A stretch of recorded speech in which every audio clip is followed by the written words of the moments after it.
Limitation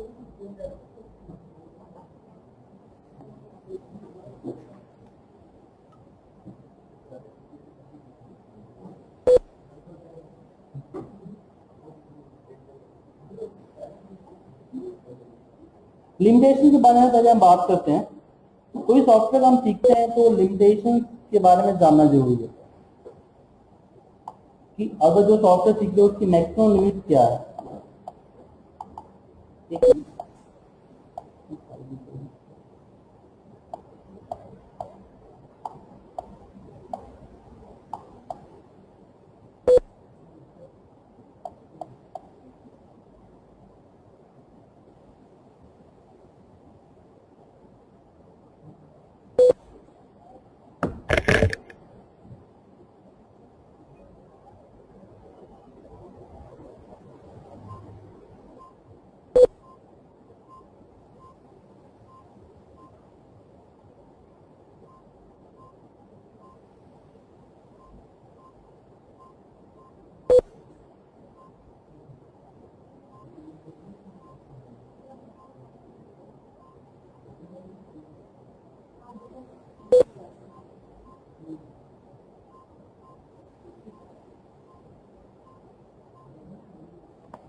limitation से मतलब यह है कि हम कितने हमारे पास रो एंड कॉलम है, हम एक कॉलम की हेडिंग को कितना बड़ा कर सकते हैं, रो की हाइट कितना बड़ा कर सकते हैं, एक सेल में हम कितनी कैरेक्टर टाइप कर सकते हैं। अब इसको जानना जरूरी इसलिए है कि आगे चलके जब आप फॉर्मूले यूज करोगे एक्सेल के अंदर, जब आप फॉर्मूले यूज करोगे तो उसमें क्या होता है कि आपका फॉर्मूला सही होता है लेकिन फिर भी आपका एरर आएगा। क्यों? क्योंकि एक सेल के अंदर में टाइप करने की एक मैक्सिमम लिमिट होती है। तो इस लिमिट के बारे में थोड़ा जान लेते हैं। इसको ज्यादा जानने की जरूरत नहीं है लेकिन थोड़ा सा जान लेते हैं। लिमिटेशंस और नॉट ए लिमिटेशंस, एक्सेल में किसी बारे में जानना हो, किसी टॉपिक के बारे में जानना हो तो आपके पास एक्सेल के अंदर अवेलेबल होता है एक्सेल का। आप लोग जनरली क्या करते हो, गूगल पे सर्च करते हो, कोई प्रॉब्लम को आप गूगल पे सर्च करते हो तो वहां पे किसी की आर्टिकल या किसी की ब्लॉग से देखते हो। मैं एक क्लियर कर दूं, अगर आप गूगल पे कोई चीज देखते हो तो जरूरी नहीं है कि वहां पे दी गई इन्फॉर्मेशन आपके लिए सही है, क्योंकि वहां पे डालता कौन है, हम जैसे आप जैसे लोग को डालते हैं। लेकिन जो गूगल आपके एक्सेल हेल्प के अंदर जो अवेलेबल होती है वो आपका एकदम सही इन्फॉर्मेशन है। थोड़ा सा इसका लैंग्वेज अलग होता है, कम समझ में आता है, लेकिन पहले हेल्प में देखो देन गूगल पे और क्लियर। तो हेल्प में हमें लिमिट्स के बारे में जानना है तो हम एक्सेल हेल्प के लिए ये जो क्वेश्चन मार्क आपके सामने दिख रहा है इस पे क्लिक करेंगे या फिर F1 प्रेस करेंगे, एक्सेल हेल्प आएगा। इसके दो मोड होते हैं। अगर यहाँ से मैं ऑनलाइन कर दिया तो फिर ये माइक्रोसॉफ्ट की साइट है वहां सिखाया जाएगा। ये कब यूज करते हैं, कभी कभी जब अपना ऑफिस इंस्टॉल करते हैं तो हेल्प पेज इंस्टॉल नहीं होता है, या फिर जो आपने वर्जन लिया उसमें हेल्प होता ही नहीं है, या फिर आपका सीडी क्रैश हो गया, टर्न से हेल्प कोई एक्सेसिबल फाइल डिलीट हो जाती है, तो आप ऑनलाइन भी ले सकते हो। अब जैसे कि सर्च में मैंने सर्च किया यहाँ पर लिमिट,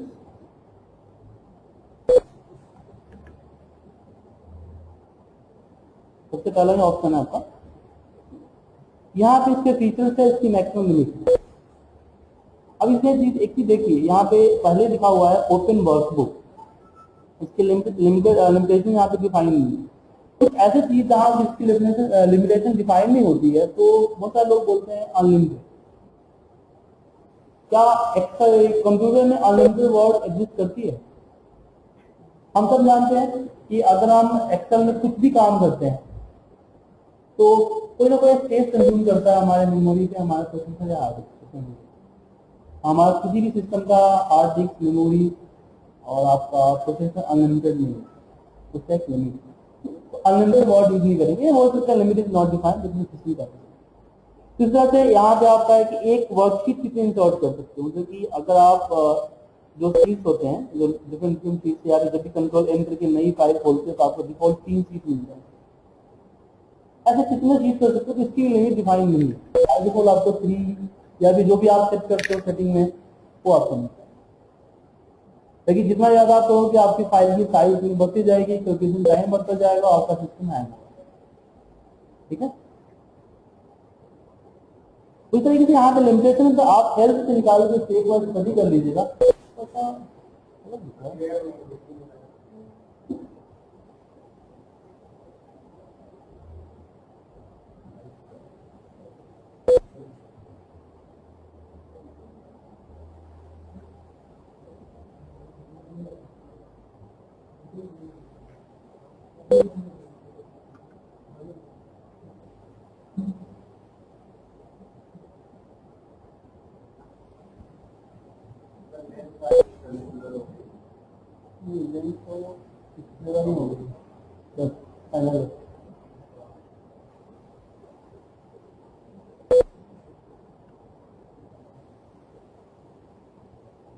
तो आप लोग अपने सिस्टम में F1 प्रेस करके लिमिट सर्च कीजिएगा, आपके पास आ जाएगा। ठीक है, इसको स्टडी एक बार स्टडी कर लीजिएगा, इसको रट्टा मारने की जरूरत नहीं है। संस्कृत की क्लोज की तरह एक बार जस्ट इसको स्टडी कर लीजिए, जब आपको प्रॉब्लम फेस होगा तो आपको समझ में आ जाएगा कहाँ पे क्या हो रहा है। दूसरा बात करते हैं कि किसी भी ऑप्शन के बारे में जानना है, जैसे कि यहाँ पे कंडीशनल फॉर्मेट है, तो उसका कर्सर ले आते हैं, आपके यहाँ पे स्क्रीन दिख पा रहा है।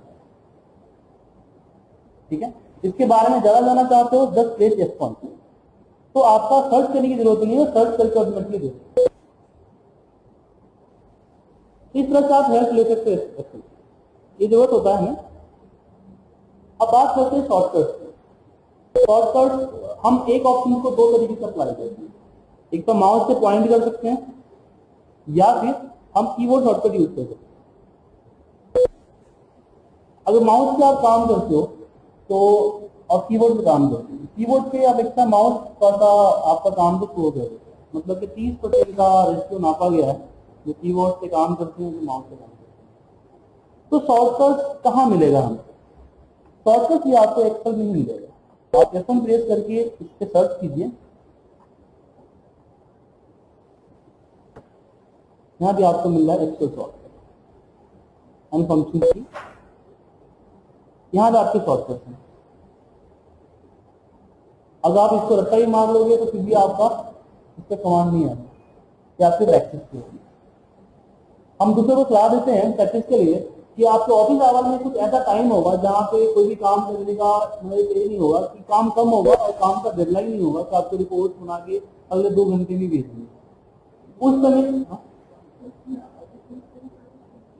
आपका कौन सा है? 10 है ना, 10 आर्टिकल। बेसिकली अभी क्या था, पहले क्या था जो 2007 में क्या था, सिस्टमैटिक ढंग से उन्होंने हेल्प बना लिया। अब 2010 में क्या हुआ, उन्होंने अपनी हेल्प को ऑनलाइन जोड़ दिया है, जहाँ पे माइक्रोसॉफ्ट के जो प्रोग्रामर है वो इसके बारे में आर्टिकल लिखते रहते हैं, वो अपडेट आता रहता है। तो मेरे पास है, ये फिक्स है, ये इसमें कोई चेंजिंग नहीं होगा। लेकिन आपके पास जो है वो हमेशा नई चीज, नया फीचर आ गया उसके बारे में अपडेट हो जाए। तो आप क्या कीजिए कि उस टाइम के जिस समय आपके पास काम कम हो उस समय आप जो है बिल्कुल माउस से यूज मत करो, पूरा काम सॉल्व कर सकते। थोड़ा सा शुरुआत में आपका काम स्लो होगा लेकिन धीरे धीरे स्पीड आ जाएगी, और ये स्पीड आपको काम करने से आएगी। तो इसका शॉर्टकट ऐसा तरीका नहीं है, क्योंकि जैसे कि आप लोगों को कंट्रोल C और एंटर मारने के लिए सोचना नहीं पड़ता है, आपका दिमाग सोचता नहीं है कि मुझे एंटर मारना है, आपको उंगली अपना मारना है। क्यों? क्योंकि आपकी हैबिट हो गई, प्रैक्टिस हो गई। ऐसी बाकियों के लिए प्रैक्टिस हो जाएगी तो आपका एक तो ये होगा कि स्पीड आएगी काम में, उसी एक्यूरेसी भी आएगी। गलत ऑप्शन यूज नहीं है, माउस से होता है, गलती हो जाती है। ठीक है, अब आपको मैंने सेशन तो दे दिया कि आप बिना शॉर्टकट यूज किए आप काम कीजिए, तो बिना माउस यूज किए शॉर्टकट से ही काम कीजिए। बट प्रॉब्लम आएगा कि हर काम के लिए शॉर्टकट नहीं है। जैसे कि मुझे इस पे कलर अप्लाई करना है, एक एरिया में सिलेक्ट करिए, इस पे कलर अप्लाई करना है। अगर जिसका शॉर्टकट होता है उसका कर्सर ले आते आपका दिख जाता है कि इसका शॉर्टकट क्या है। जैसे कि मैंने फिल्टर पे कर्सर ले गया तो दिख रहा है Ctrl++L।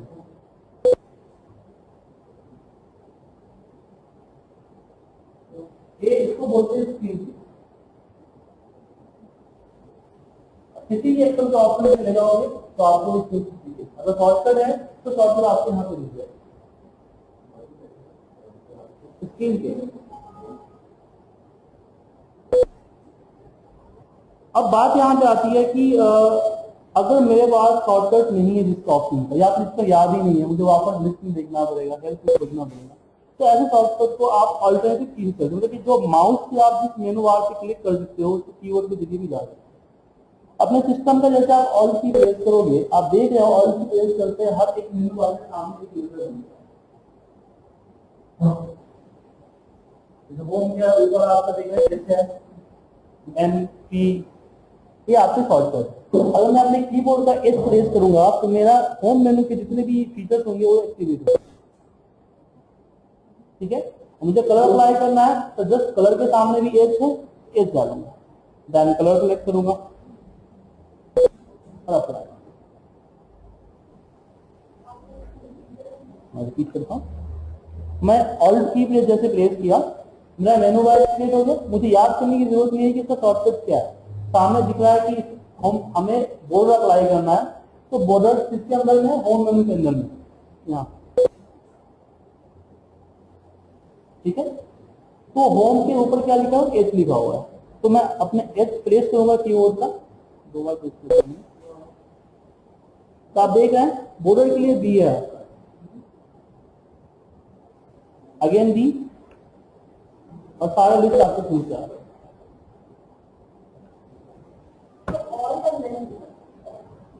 Alt S B, alt से तो आपका मेनू एक्टिवेट हुआ, एस से आप मेनू बार के अंदर में जाओगे, क्योंकि आपका पहले होम एक्टिवेट जरूर से होम ही होगा, तो सकता वो फॉर्मूला पे हो, देन आपको होम पे जाना है। जो होम पे आएंगे देन आपका जो भी ऑप्शन अप्लाई करना है वो अप्लाई करना। क्लियर है?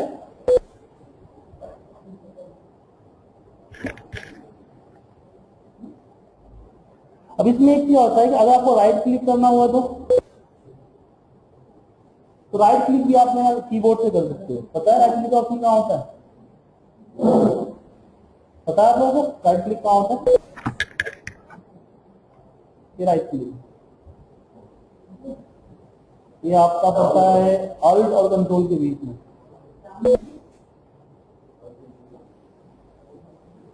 एरो का निशान बना होगा, एक लिस्ट और एरो का निशान बना होगा, ये आपका राइट क्लिक है। अब देखिए मैंने राइट क्लिक किया, एक चीज आप देखिए कि हर फीचर की हर जितने भी ऑप्शन आपको दिख रहे हैं हर किसी के नीचे अंडरलाइन लगा होगा, किसी वर्ड में अंडरलाइन लगा होगा, ये अंडरलाइन आपको शॉर्टकट 2003 या उससे जो प्रीवियस वर्जन थे उसमें शॉर्टकट जो बॉक्सेस में बन के इंडिकेट नहीं होते, अंडरलाइन इंडिकेट होते, तो यहाँ भी आपके यहाँ अंडरलाइन है। अगर मुझे फॉर्मेट करके क्लिक करना है, यहाँ पे फॉर्मेट करके क्लिक करना है तो मैं एरो की या माउस से नहीं आऊंगा, एफ प्रेस कर दूंगा। जैसे मैं एफ प्रेस करूंगा मैं फॉर्मेट पे क्लिक करूंगा।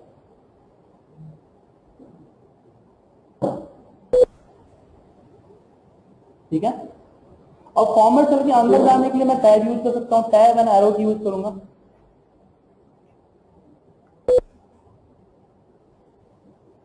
ठीक है, टैब से मूव कर रहा हूं उसके अंदर, टैब एंड एरो की से।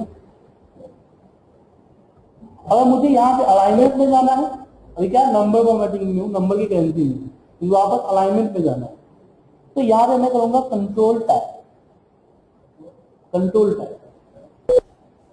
ये आपका इंटरनेट वगैरह पे भी होता है, आपने इंटरनेट की कई सारी साइट खोल रखी है, जैसे मैंने यहाँ पे एक और खोल रखा है। अब मुझे गूगल पे हूँ, मुझे नेक्स्ट टाइम में जाना है तो कंट्रोल टैब करते हैं।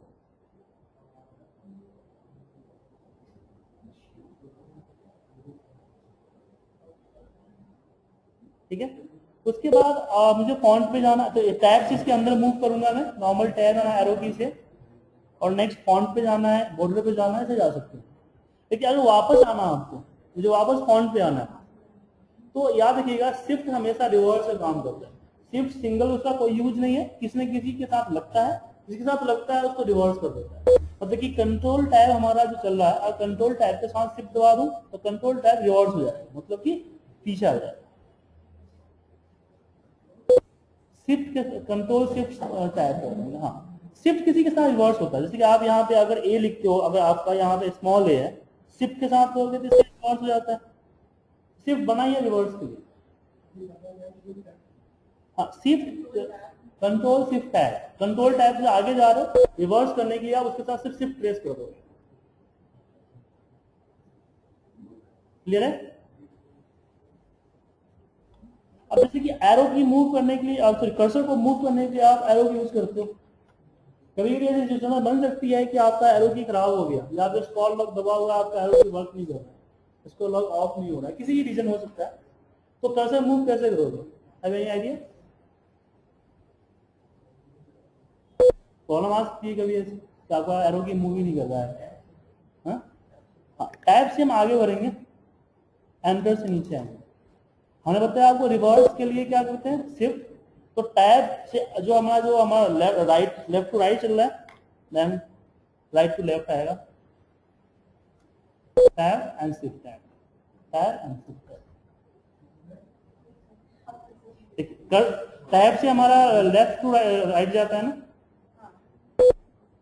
अब मुझे वापस राइट टू लेफ्ट लेके आना है। ओनली फॉर टैब प्रेस कीजिए ना,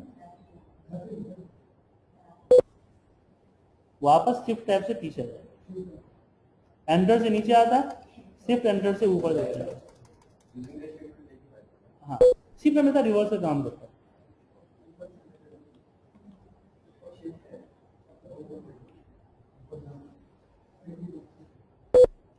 एक चीज और इमेजिन कीजिए कि आपका कीबोर्ड ही वर्क नहीं कर रहा है, enter and shift enter, enter and shift enter, हाँ शिफ्ट एंटर, एंटर से डाउन होगा, शिफ्ट एंटर से अप होगा, आगे बढ़े। अब इमेजिन कीजिए कि आपका कीबोर्ड ही वर्क नहीं कर रहा है, देन क्या कीजिएगा? कीबोर्ड जो आपका है वो वर्क नहीं कर रहा है, आप डेस्कटॉप पे बैठे हो, कीबोर्ड आपको खराब हो गया, तो कीबोर्ड रिप्लेसमेंट करने का क्या प्रोसीजर है?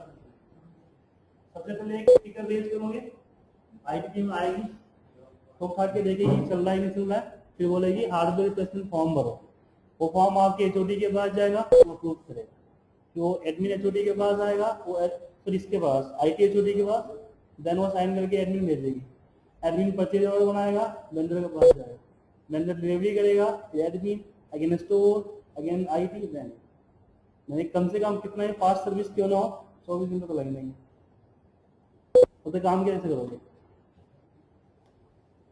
मेरे साथ ऐसी प्रॉब्लम हुई थी, मेरा कीबोर्ड खराब हो गया था, मुझे एक अर्जेंटली मेल करना था, कीबोर्ड खराब नहीं हुआ था, कीबोर्ड का जो एड्रेस होता ना ये वर्क नहीं कर रहा था, इसके बगैर मेल कर सकते हैं? पॉसिबल नहीं है।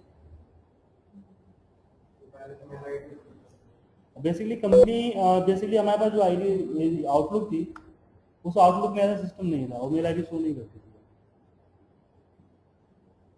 करेगा तो आपके सिस्टम में एक ऑन स्क्रीन कीवर्ड होता है, आप लोग नेट बैंकिंग यूज करते होंगे तो आपको पता होगा,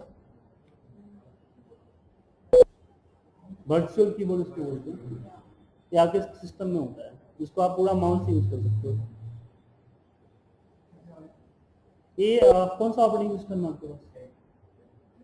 ऑपरेटिंग सिस्टम विंडो 8 है, तो आप सर्च कर लो, विंडो 8 में तो फैसिलिटी है सर्च करने की। नहीं ऑन स्क्रीन कीबोर्ड इसका नाम। ऐसे अगर विंडोज 7 उनके पास है, उनके पास ये आएगा ऑफिस में, और एसेसरीज के अंदर इजी टू एक्सेस में है, सर्च कर सकते हो, सर्च में आप विंडो एक देखो, विंडो डन प्रेस कीजिए, आप कीजिए विंडो डन प्रेस कीजिए,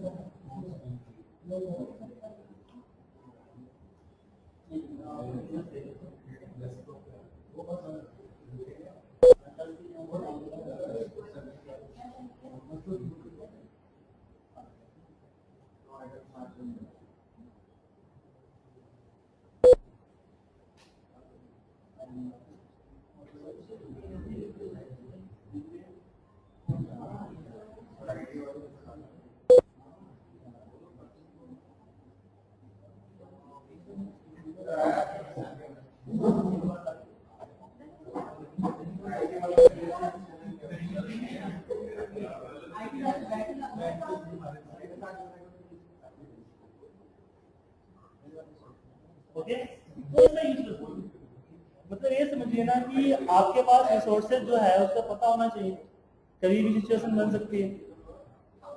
ओके, चलिए आगे बढ़ते हैं हम। अब हम बात करते हैं एक्सेल की कुछ सेटिंग में।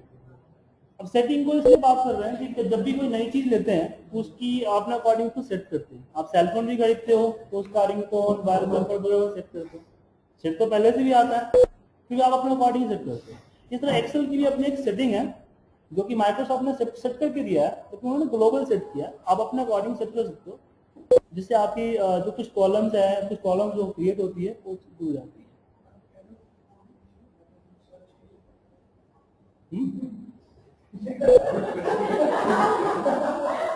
माउस चल रहा है ना, माउस चल रहा है तो आप इसे ढूंढ लीजिए अपने पास से यहाँ से। और दूसरी चीज है कि जब लॉगिंग करते हो ना, जब भी आप लॉग आउट है आपका, लॉगिंग करते हो, यहाँ देख रहे हो आपको, यहाँ पे दिखता है आपको ऑन स्क्रीन की वो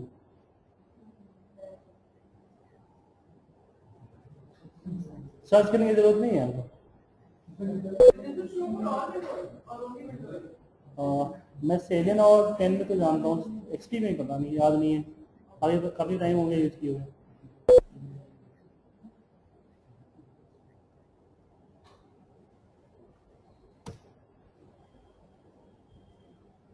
आप एक काम कीजिएगा, उसका शॉर्टकट डेस्कटॉप पे क्रिएट कर लीजिएगा, आपको सर्च करने की जरूरत नहीं पड़ेगी। ओके, तो सेटिंग की बात करते हैं। सबसे पहले आप देख रहे हैं कि मेरे एक्सेल के ऊपर एक डेवलपर टैब आ रहा है। डेवलपर टैब आ रहा है, ये डेवलपर टैब आपके सिस्टम में नहीं आ रहा है।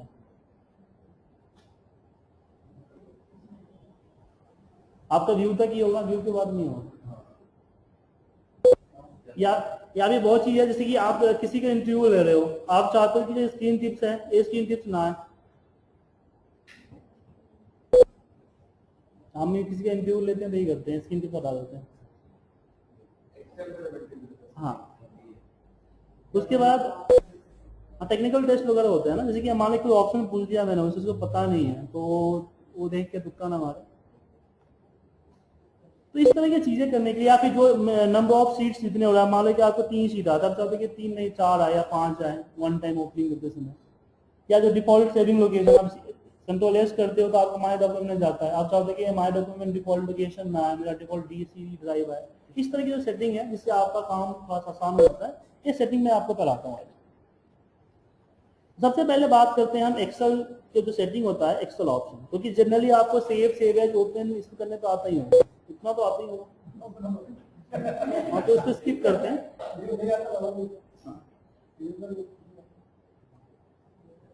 एक्सेल ऑप्शन, इसमें कई सारी कैटेगरी है, इसमें पॉपुलर वाला है।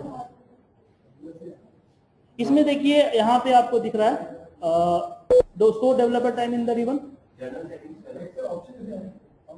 एक्सेल ऑप्शन आपको फाइल से आएगा, फाइल में जाइएगा तो यहाँ पे एक्सेल ऑप्शन।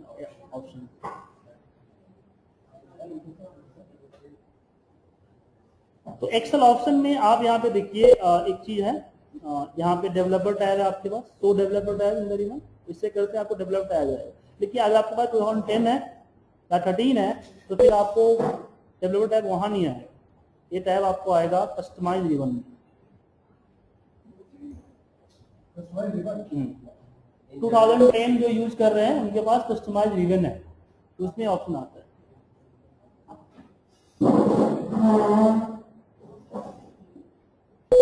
ठीक है, इस पे क्लिक करते आपको क्या है, डेवलपर टैब आ जाएगा। अब डेवलपर टैब हम रखते क्यों है?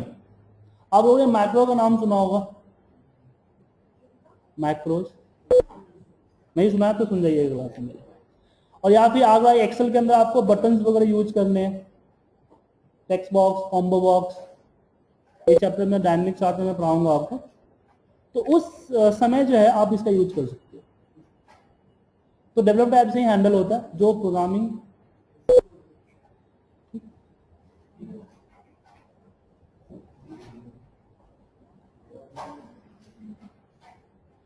एक्सेल जो हमने प्रोग्रामिंग की बात की थी, वीवीए प्रोग्रामिंग, वो यहाँ से आती है। तो इस जो वीवीए प्रोग्रामिंग वर्क करते हैं उनको डेवलपर टैब यूज करता है। तो ये टैब लाने के लिए यहाँ से यूज करते हैं।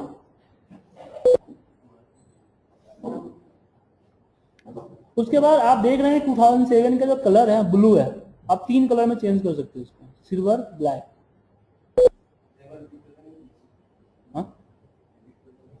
हाँ 2007 में जो ये आपका कलर है, सेम कलर ब्लू दिख रहा है ना, ये पॉपुलर नहीं हूं मैं।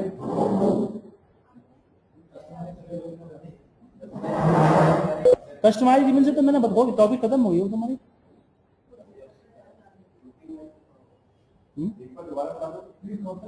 ये नहीं है, उसमें नहीं है। 2013 जो फीचर 2010 में नया आया है वो मैं बता दूंगा आपको। ये फीचर्स नहीं है ब्लू वाले कलर वाले, एक ही कलर। अभी क्या है कि प्रोजेक्टर की प्रॉब्लम से आपको यहाँ पे नहीं दिख रहा है कलर, वरना कलर ब्लू है। तो ब्लू, सिल्वर, ब्लैक अपने हिसाब से मैं ब्लैक सेट करता हूँ, आई थिंक ब्लैक आ जाए। ब्लैक हो गया ना पूरा ये छोटी छोटी मोटी चीजें हैं। अब बात करते हैं कि स्क्रीन टिप्स कैसे हटाओगे। कर्सर ले आते हैं, जो चीजें आती है, जो मैं बात कर रहा थी, अगर मैं किसी भी ऑप्शन पे कर्सर रखूं तो उसके बारे में जो स्क्रीन टिप्स दे रहा है, इस चीज को अगर रिमूव करना है या फिर किसी को रिमूव कर दिया है आपको शो करवानी है तो यहाँ से होता है, डाउन शो कीजिए, आपका शो हो जाएगा। अब यहाँ पे नहीं होगा, कर्सर जाए टिप्स नहीं आएगा। और किसी का आप इंटरव्यू ले रहे हो, एक्सेल में टेस्ट ले रहे हो तो इसको यूज कर लो।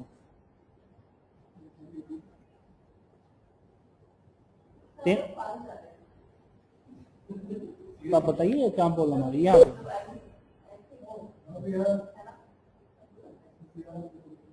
नहीं, मैं बात कर रहा था कि जैसे आप स्क्रीन टिप्स पे ले, अगर जो कर्सर ले आते हैं स्क्रीन पे टिप्स आता है, अगर इस टिप्स आने वाली जो ये जो फीचर्स है इसको आप रिमूव करना चाहते हो, चाहते हो ये फीचर्स ना आए। आप किसी का इंटरव्यू ले रहे हो, अब इंटरव्यू में चाहते नहीं हो कि इसके बारे में एक्सेल की हेल्प ले, उसकी एक्चुअल नॉलेज आप जानना चाहते हो, तो हम लोग क्या करते हैं, जब किसी का टेस्ट लेते हैं तो ये चीज हटा देते हैं कि कोई भी कर्सर ले आगे किसके बारे में जान नहीं सकता है। ठीक है, जैसे मैंने पहले बताया था आपको, अगर मैं इस पर क्लिक किया, इसके बारे में जानना है, जस्ट F1 पेश करूंगा तो एक्सेल हेल्प में इसकी नॉलेज आ जाएगी, पूरी की पूरी इसकी आर्टिकल आ जाएगी। ठीक है, तो इसीलिए हम चाहते हैं कि फीचर यहां से हटा दें। तो एक्सेल ऑप्शंस के अंदर में होता है, ऑप्शंस, फाइल के अंदर ऑप्शंस होते हैं, उस ऑप्शन पे जाइए और यहाँ पे आपको जो होता है स्क्रीन टिप्स स्टाइल होता है, इसमें डॉन शो कर दीजिए सबसे नीचे। और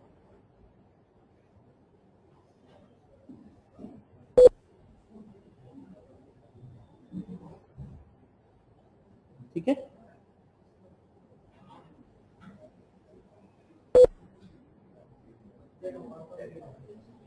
उसके बाद एक और चीज बता जानते हैं, एक चीज और देखिए, इंपॉर्टेंट पार्ट है, वो तो बेसिक चीजें थी, आपको एक अच्छी चीज पढ़ाता हूँ। आप एक्सेल में संडे लिखते हो या फिर जैन 5 लिखते हो और इसको ड्रैग करते हो तो क्या होता है, कंटिन्यू हो जाता है। अब प्रॉब्लम क्या है, इस तरह की चीजें आप खुद की लिस्ट क्रिएट करना चाहते हो, जैसे कि आपकी कंपनी 10-15 सिटी में परफॉर्म करती है, जब भी उसकी रिपोर्ट बनाते हो तो सिटी कहीं से कॉपी पेस्ट करना होता है या फिर टाइप करना होता है, या फिर आपको टीम मेंबर का लिस्ट, नेम लिस्ट है, बाबा कहीं से कॉपी पेस्ट करना पड़ता है, टाइप करना पड़ता है अटेंडेंस वगैरह में, या फिर जो परफॉर्मेंस या रोस्टर ही ले लीजिए। तो आप चाहते हो कि क्यों ना मैं कुछ ऐसा टूल्स बना दूं जिससे क्या होगा कि मैं इसमें ऐड करूं, और जैसे मैं किसी भी एक्सेल शीट पे संडे लिख के ड्रैग करता हूँ, जैन लिख के ड्रैग करता हूँ तो नीचे तक आ जाता है, ऐसे शब्द वहां पे आ जाए। तो इस फीचर्स को अगर 2007 में देखें तो 2007 जो यूजर है वो यहाँ देख सकते हैं। एक्सेल ऑप्शन में सबसे पहले जो पॉपुलर यहाँ पे होता है एडिट कस्टम लिस्ट, इस कस्टम लिस्ट पे क्लिक कीजिए तो ये जो बाय डिफॉल्ट जो बने होते हैं वो आपको यहाँ पे है, तो बाय डिफॉल्ट बने हुए हैं, इसमें कोई चेंजिंग नहीं कर सकते। आप खुद के लिस्ट बनाना चाहते हैं, मैं भी 2007 यूजर को बता रहा हूँ, फिर 2010 और 13 यूजर को बताऊंगा। 2007 यूजर को यहाँ पे क्या है कि न्यू लिस्ट पे क्लिक कीजिए और आपने लिस्ट क्रिएट कर ली, जिसमें सिटी लिस्ट बनाने जा रहा हूँ, दिल्ली। अब एंटर मार के यहाँ पे टाइप करते जाइए, पुणे, नोएडा,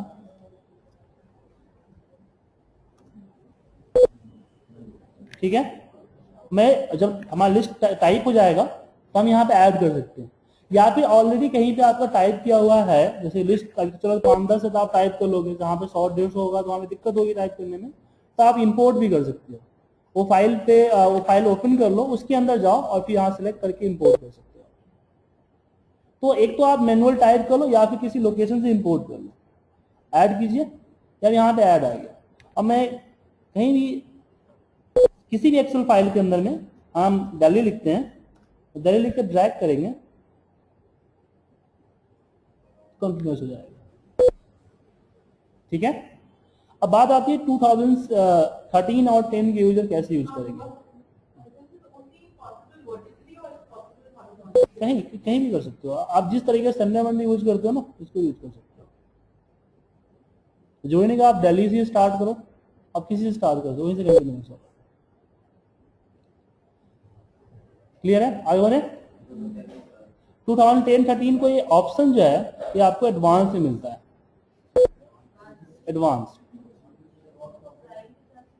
एडवांस में आप नीचे आओगे, ये रहा एडिट कस्टम लिस्ट नीचे में,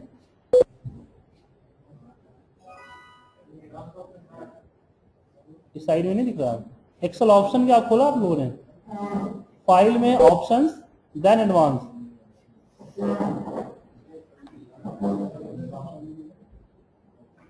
मिला।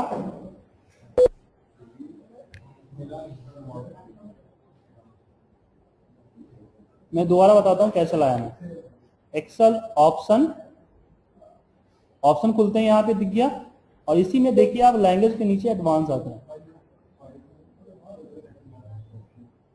और इसमें आपका नीचे स्क्रॉल कीजिएगा आप, एडिट कस्टम लिस्ट है। अब इसमें आपने लिस्ट तैयार कर सकते हैं, यहाँ पे चलिए किसी का नेम लिस्ट तैयार करते हैं।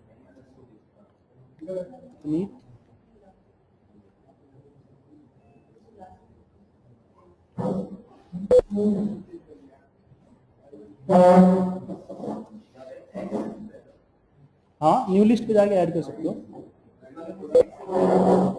सिलेक्ट करके इंपोर्ट भी कर सकते हो।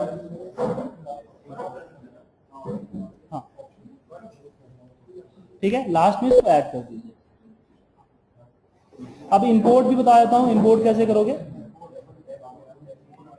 जैसे मैं एक प्रोडक्ट लिस्ट बना लेता हूं,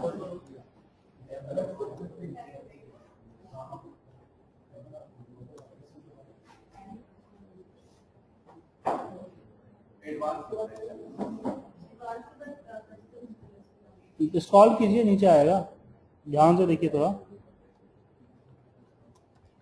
सबसे नीचे में होता है। अब जैसे कि मेरे पास ऑलरेडी कहीं पे टाइप किया था, अब इसको मुझे इंपोर्ट करना है, मैं टाइप करना नहीं चाहता क्योंकि ऑलरेडी जब टाइप है दोबारा मेहनत क्यों करूं मैं। तो मैं वापस फाइल पे जाऊंगा, ऑप्शन पे जाऊंगा, एडवांस पे क्लिक करूंगा, और इसके नीचे आपका आएगा एडिट कस्टम लिस्ट, और यहां पे मैं इसको सिलेक्ट करता हूं, बाय डिफॉल्ट सिलेक्टेड होता है, नहीं तो सिलेक्ट कर लीजिए, देन इंपोर्ट। अभी आ गया। अब मैं किसी का नाम लिख के ड्रैग कर सकता हूं, या कोई भी एक प्रोडक्ट लिख के ड्रैग कर सकता हूं, इजी बढ़ेगा, इससे आपकी टाइपिंग जो है कम होगी।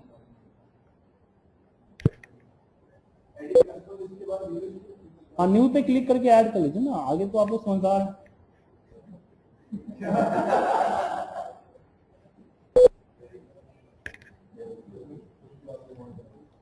ठीक है,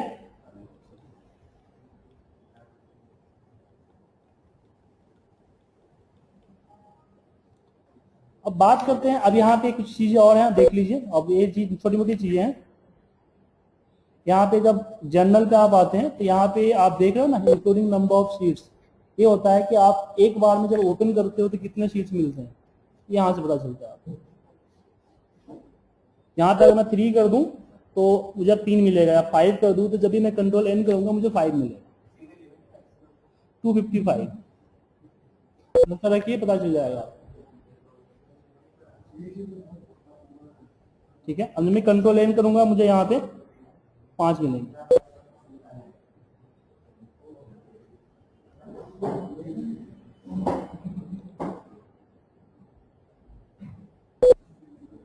आगे बढ़े।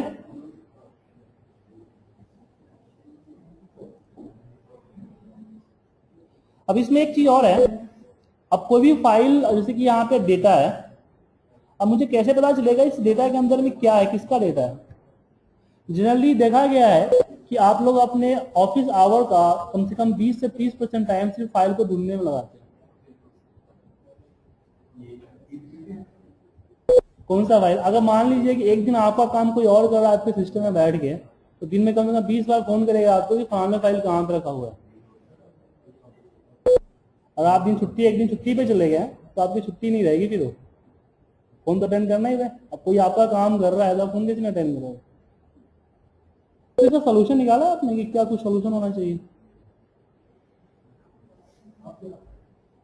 हम क्या करते थे जब हम ऑफिस में यूज करते हैं, तो हम सबका एक फाइल का डेटाबेस एक्सेल में बनाते हैं कि कोई भी फाइल अगर हम मतलब क्रिएट कर रहे हैं तो किस डेट में क्रिएट कर रहे हैं, फाइल का नेम, डेटा किस पे है, कहाँ से आया, डेटा फ्रॉम, क्योंकि जो भी डिटेल हो सके, ये पूरा डिटेल लिखो जितना हो सके, हम यहाँ पे लिखते थे और उसके एक डेटाबेस मेंटेन करते थे। अब जब किसी को प्रॉब्लम होती थी तो कंट्रोल एफ आसानी से हो जाता था, फिल्टर हो जाता था, शॉर्टिंग कर लेते थे, बहुत सारी चीजें हैं। और एक और बेनिफिट होता था, अगर कभी आपको अपनी परफॉर्मेंस रिपोर्ट बनानी पड़ गई तो डेट बाय डे आपके पास जो भी आप रिपोर्ट बना रहे हो आपके पास है। अगर आप जॉब छोड़ के जाते हो, हैंड ओवर देने में आपके लिए सहूलियत होगी। छुट्टी पे जाते हो, कोई भी इजीली देख लेगा। आपकी बॉस आपसे हर आधे घंटे में फाइल मांगते रहता है, सिर्फ ड्राइव में फाइल को लेकर रख दो, बॉस ढूंढ लो यहाँ पे कौन सी फाइल चाहिए, यहाँ पे इसका पाथ डाल दो ना, पाथ, ये फाइल सेव कहाँ पे है, ये इंपॉर्टेंट है। हाइपरलिंक क्रिएट करो, क्लिक कर दिया आ जाएगा, आज बताऊंगा मैं आपको, ठीक है। तो एक लोकेशन सिस्टम तैयार करोगे तो आपके लिए सहूलियत होगी, बहुत ज्यादा सहूलियत होगी। ज्यादा अप्रेजल जब करते हो तो उस समय आपको और भी अच्छा होगा, आप दे सकते हो पूरे साल में आपने क्या काम किया है, एग्जैक्ट इन्फॉर्मेशन। तो इस तरह से लोकेशन आप जो डेटाबेस मेंटेन करो, ये बहुत अच्छी चीज है, आप इसको मेंटेन करो। शुरुआती में तो 10-15 दिन आपको मेंटेन करने में थोड़ी सी अजीब होगा, लेकिन धीरे धीरे जब हैबिट हो जाएगी तो बहुत फायदेमंद होगा। आपको जो 20 से 30% है ना बच जाएगा। या दूसरा तरीका एक और होता है कि अब मुझे इस फाइल के बारे में जानना है, जिस फाइल को मुझे ओपन करना पड़ेगा। क्या बिना ओपन करने पता नहीं कर सकता इसके अंदर किसका डेटा है? डेटा है, डेटा नाम लिखा हुआ है, इसके अंदर किस तरह का डेटा होगा। तो अगर मैं इसकी प्रॉपर्टी मेंटेन कर दूं तो क्या होगा? अगर मैं इसकी प्रॉपर्टी मेंटेन कर रहा हूं, मैं प्रॉपर्टी में गया और डिटेल्स में गया और मैं इसका टाइटल लिख दिया,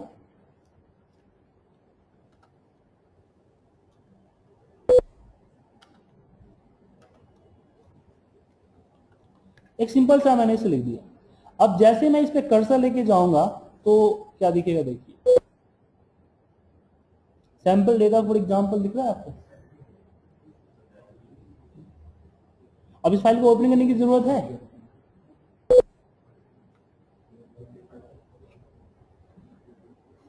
अच्छा, एसईओ जानते हो? सर्च इंजन ऑप्टिमाइजेशन, कीवर्ड्स जानते हो? कीवर्ड्स आप गूगल में सर्च करते हो, ये जो अब गूगल पे कुछ भी सर्च, जैसे मेरे बारे में सर्च करो, चाहे आप एक्सेल डालो या एडवांस एक्सेल डालो, एडवांस एक्सेल ट्रेनिंग डालो या मेरा नाम डालो, मेरी वेबसाइट आ जाती है। उसी तरीके से अगर आप अपना फाइल सर्च करते हो, सर्च तो करते हो, तो क्या आता है? फाइल नेम से आता है। आपको फाइल नेम ही याद ना हो तो कैसे सर्च करोगे? फाइल नेम ही याद ना हो तो सर्च करना मुश्किल है। तो इसके लिए इसका कीवर्ड मेंटेन कर सकते हो आप इस तरीके से, प्रॉपर्टीज के अंदर, डिटेल्स के अंदर, ये इसके कीवर्ड्स होते हैं, टैग, इसको सर्चिंग के लिए यूज किया जाता है। जैसे कि मैंने इसमें डाल दिया VBA एक्सेल और मैंने अपना नाम डाल दिया सुजीत, फाइल नेम तो है नहीं है। अब मैं डेस्कटॉप को खोलता हूं और सर्च करता हूं। अब मैं यहाँ पे डालता हूं VBA, रिफ्रेश करना पड़ेगा,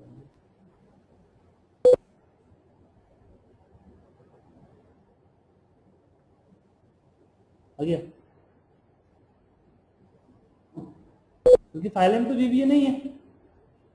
VBA सर्च करना चाहिए क्योंकि इसकी टैग के अंदर मैंने VBA डाल रखा है। तो आपको लग रहा है कि इस फाइल का नाम अगर भूल जाओगे तो किस तरीके से फाइल को सर्च करोगे? तो उसके टैग में जाके डाल दो, तो आपको सर्चिंग आसानी होगी। अगर 6 महीने बाद साहब नाम भूल गए तो आपको पता है कि ये फलाने के लिए बनाया था या फिर इस काम के लिए बनाया था, वो नाम डायरेक्ट डाल दो। सोच सकते हो कितना, मैं अगर नाम भूल गया तो क्या क्या इसके बारे में आप सोच सकते हो, वो डाल दो। इसको सर्चिंग कीवर्ड बोलते हैं और इसी कीवर्ड के मेथड से हमारा गूगल चलता है। मेटा टैग बोलते हैं, जैसे HTML आप लोग जानते होंगे तो एक मेटा टैग होता है, जो वेबसाइट हम बनाते हैं तो मेटा टैग डालते हैं। जिसका मेटा टैग इतना स्ट्रांग होता है उसकी सर्चिंग सबसे टॉप पे आती है। ठीक है, तो इस तरह से फाइल मेंटेन करोगे तो आपको क्या होगा कि आपकी की जाती है आसान हो जाएगी। दूसरी चीज, कोई जब भी कोई फाइल क्रिएट करता है उसका ऑथर नेम आता है कि इस फाइल को किसने क्रिएट किया। जैसे देखिए सुजीत 2 आ रहा है, सुजीत 2 क्यों आ रहा है, क्योंकि मेरी लॉगिन आईडी जो है वो सुजीत 2 के नाम से है, तो बाय डिफॉल्ट ये लॉगिन आईडी पिक करता है। अब चाहो तो अपना नाम भी इसमें डाल सकते हो। कहां डालोगे, ये आपको यहाँ पे होता है एक्सेल ऑप्शन के अंदर में होता है ऑप्शन। यहाँ पे आप देखिए तो जिसमें ही होता है आपके यूजर नेम होता है, इसमें जो नाम डालोगे आप वो आएगा। और ऑथर नेम कभी चेंज नहीं होता, एक बार फाइल क्रिएट हो गई तो फिर ऑथर नेम उसका चेंज नहीं होगा। और मैंने अपना ऑथर नेम चेंज कर दिया, इसका मतलब नहीं है कि मेरा पुराने फाइल जो है उसका ऑथर नेम चेंज हो जाए। ऑथर नेम कभी चेंज नहीं होती है।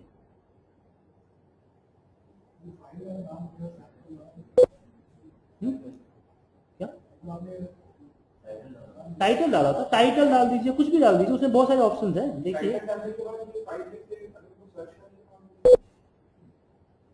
अब एक बार रिफ्रेश कर लीजिए ना, उसको रिफ्रेश करके तो आएगा वो। यहाँ पे डिटेल्स में डालते हैं,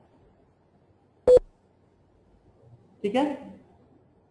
इस तरह से फाइल की प्रॉपर्टी मेंटेन करने से आपके लिए बेनिफिट होगा। क्लियर है। अब बात करते हैं सबसे इंपॉर्टेंट चीज, जब आप फाइल सेव करते हो, जिसको सेव नहीं आता वो सेव भी सीख लेंगे। जब भी हम कोई फाइल क्रिएट करते हो उसको सेव करते हो, सेव करने से क्या होता है कि अभी क्या है, फिलहाल मेरा फाइल ओपन है, कुछ भी मैं काम कर रहा हूँ इनमें रैम पे सेव है, टेम्पररी लोकेशन। मैं बंद करूंगा तो वहां से हट जाएंगे, तो इसको अपने हार्ड डिस्क में सेव करते हैं। तो सेव करते समय आप लोग सेव तो जानते हो, मुझे पता है। सेव करते समय क्या होता है कि जब फर्स्ट टाइम आप सेव करते हो फाइल को तो ये आपसे लोकेशन मांगता है। जैसे कंट्रोल एस यहाँ पे किया, मैं जनरली हम लोग कंट्रोल एस करते हैं, एक डिफॉल्ट लोकेशन आता है आपका, या डिफॉल्ट लोकेशन। जैसे कि 2007 में आप देखें तो बाय डिफॉल्ट आपका डेस्कटॉप आएगा, या माई डॉक्यूमेंट आता है। इसको आप सेट कर सकते हो अपने डी ड्राइव में हो या आपके टीम फोल्डर जहां पर आप अधिकतर फाइल लेते हो। दूसरा यहाँ पे आपको दिख रहा है एक्सेल वर्कबुक। एक्सेल वर्कबुक में सेव हुआ, इसका मतलब क्या हुआ कि आपके फाइल 2007 ऑनवर्ड जो है 2007, 13 इस फॉर्मेट में सेव हुआ है। अगर किसी के पास 2007 नहीं है, 10 नहीं है, उससे लोअर वर्जन 2003 है या ओपन ऑफिस है, एक्सेल व्यूअर है, तो इस फाइल को ओपन नहीं हो पाएगा। ठीक है ना। तो ऐसी प्रॉब्लम होती है क्योंकि यह सिंपल सी थ्योरी है कि अपर वर्जन लोअर वर्जन में ओपन नहीं होती है, but lower version upper version में ओपन हो जाता है। तो जब भी आप फाइल सेव करते हो तो आप इसको 97 से 2003 वर्कबुक सिलेक्ट करिए। या आपने फाइल नहीं, अच्छा ठीक आपके ऑफिस में सबके पास 2007 है, लेकिन आपकी फाइल आपके ऑफिस से बाहर जा रही है अननोन पर्सन के पास। जैसे मैंने अंकित जी को मैंने अपना प्रपोजल भेजा था, मुझे क्या पता अंकित जी के सिस्टम में क्या डाला हुआ है, 7 है 10 है 13 है, क्या डाला हुआ, या एक्चुअली नहीं है, ओपन ऑफिस है। तो उस केस में हम क्या करते हैं, हमेशा जब फाइल आप बाहर भेजते हैं तो 97 से 2003 वर्कबुक पे सेव। मैं आपको सलाह दूंगा कि आप जो रिपोर्ट्स होती है जो बाहर भेजने, आप रिपोर्ट बनाने के लिए तो 2007 फाइल यूज करो, लेकिन जो रिपोर्ट को बाहर भेजते हो उसको हैबिट में डाल लो कि 97 से 2003 ही सेव। लेकिन कभी कभी गलती से हड़बड़ी में क्या होता है कि हमें नहीं सिलेक्ट कर पाते। तो यहाँ पे दो चीजें हमें चाहिए, एक तो मुझे डिफॉल्ट सेव लोकेशन चाहिए, दूसरा चाहिए कि मेरा फाइल का जो डिफॉल्ट सेविंग फॉर्मेट है वो मेरे हिसाब से। तो उसके लिए भी हम एक्सेल ऑप्शन पे ही जाके सेव करते हैं, एक्सेल ऑप्शन और यहाँ पे सेव, ये रहा। यहाँ से जो चाहिए लोकेशन जो सेव फॉर्मेट वो चूज कर दीजिए।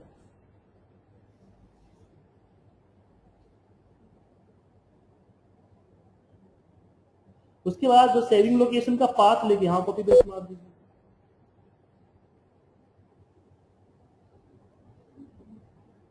क्लियर है।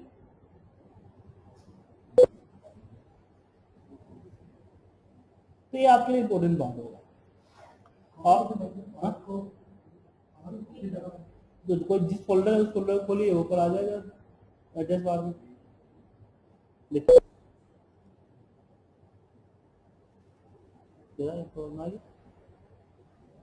कर दिया जाएगा, संतोषी कर लीजिए।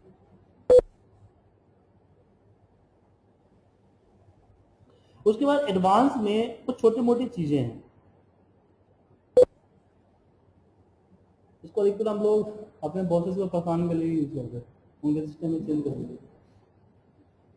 जैसे कर्सर यहाँ पे देखिए, एंटर प्रेस करते डाउन होता है ना, अब राइट लेफ्ट आप सेलेक्ट कर सकते हैं। हम जाते हैं तो आप सेलेक्ट करके एंटर मार रहे हैं, कर्सर ऊपर जा रहा है, वो परेशान है। ठीक है, तो एंटर का यूज कर सकते हो। फिर यहाँ पे एक आता है ये automatically interest in the decimal sort, वो नंबर लिखेंगे वो 100 से डिवाइड हो जाएगा उनका नंबर। मैंने डाल दिया ना, अब मैंने क्या किया, अब मैं यहाँ पे 100 लिखूं, 100 से डिवाइड हो गया, परसेंटेज में चला जाता है ना। जैसे मैं 60 लिखना, क्या होता है आपको 60 लिखने के लिए 60% लगाते हो ना, लगाने की जरूरत नहीं है, अपने आप डिवाइड 100 हो गया, परसेंटेज सिंबल यूज कर लेते हो। तो ये छोटी मोटी चीज है, इसको आप यूज भी कर सकते हो या फिर किसी को परेशान कर सकते हो। एडवांस में होता है, एक बार सेट कर सही कर लो, वरना मैं परेशान हो जाऊंगा। एक और आता है ड्रैग करना, आप जैसे कि जैन लिख के ड्रैग करते हो, इसको हटा दोगे तो ड्रैगिंग पॉइंट नहीं आएगा। ये चीज जाना जरूरी है कि आपके साथ में कोई कर सकता है। इसमें छोटे मोटे यहाँ पे चीजें आप इसको एक बार देख लीजिएगा तो समझ में आएगा। जो समझ में ना आए उसको छेड़खानी मत कीजिए, वरना आपको फिर वापस ऑफिस रीइंस्टॉल करना पड़ जाएगा। जो समझ में आता है उसी को चेंज कीजिए, एक बार पढ़िएगा समझ में आ जाएगा। अब बारी होती है कस्टमाइज। अब कस्टमाइज में 2007 में कोई खास नहीं है, बट 2013 में इसके लिए आपके लिए अच्छा है। अब जैसे कि आप लोग मोस्टली कितना ऑप्शन यूज करते हैं ऑफिस में, 20-25 एक्सेल के फीचर्स कितने यूज करते होंगे। देखिए 20-25 फीचर्स है आपके, वो अलग अलग मेनू बार में आपको ढूंढना पड़ता है। जैसे पाइवट टेबल इंसर्ट में आपको तो देखना पड़ता है कि इंसर्ट में पाइवट टेबल या फिर कंडीशनल फॉर्मेटिंग या फिल्टर, डिफरेंट डिफरेंट टैब में होता है। तो आप चाहो तो इसको इकट्ठा कर सकते हो एक ही टैब में, एक अपने खुद की टैब बना सकते हो एक्सेल ऑप्शन में। एक्सेल ऑप्शन, और इसमें आपका आता है कस्टमाइज रिबन। ये 2010 में और 13 में अवेलेबल है, 7 वाले के पास नहीं है। इसमें देखिए न्यू ग्रुप, न्यू टैब, नाम इसको रिनेम कीजिए।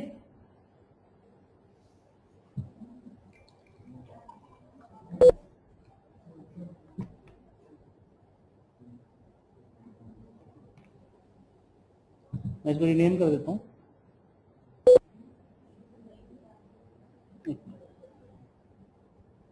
इसको सिलेक्ट किया, रिनेम, यहां पे मैंने डाल दिया एक्स्ट्रा, ऑल लिख देता हूं, all.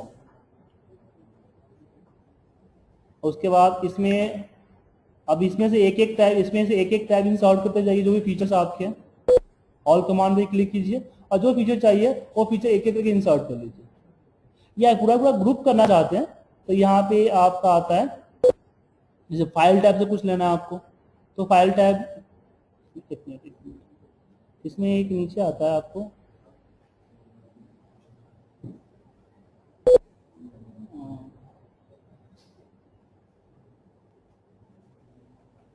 All tab, all tab पे कीजिए ना, तो क्या होगा जितने भी टैग है ना सबके फीचर्स इस तरह से ग्रुप में है। जैसे आपको पेस्ट लेना है, क्लिप बोर्ड ऐड कर लीजिए, इसमें पूरा का पूरा क्लिप बोर्ड लेना है या कुछ पार्ट लेना है। जैसे पेस्ट लेते हैं तो पेस्ट के सारे पार्ट आ जाएंगे, तो एक एक करने से बच जाओगे। इसमें यहाँ पे ऐड कीजिए, मुझे फिर इसमें फॉन्ट चाहिए तो फॉन्ट मैंने ऐड कर लिया। उसके बाद मुझे रेटिंग चाहिए तो रेटिंग को ऐड कर लिया। इंसर्ट में पाइवट टेबल चाहिए, मुझे पाइवट टेबल पूरा का पूरा चाहिए। इस तरह से चार्ट चाहिए मुझे, यहाँ पे फिल्टर चाहिए मुझे, यहाँ पे इस तरह से हमने ऐड करके ओके कर दिया। अब देखिए यहाँ पे एक ऑल नाम का टैब बन के आ गया, इसमें सारे फीचर जो मैंने इंक्लूड किए थे यहाँ पे आपके सामने।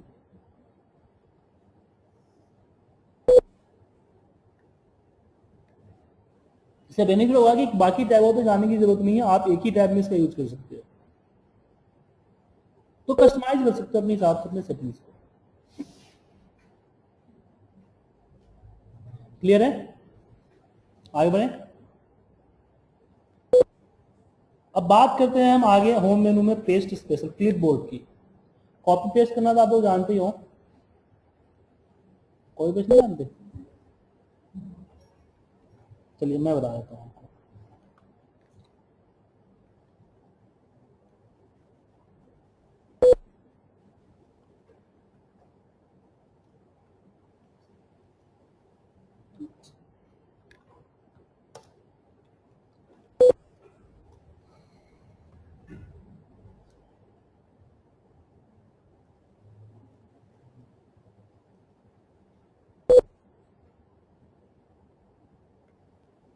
ये थोड़ा सिंपल डेटा बनाता हूँ, पहले से बना डेटा लूंगा तो आपको थोड़ा सा उसकी इफेक्ट समझ में नहीं आएगी जल्दी।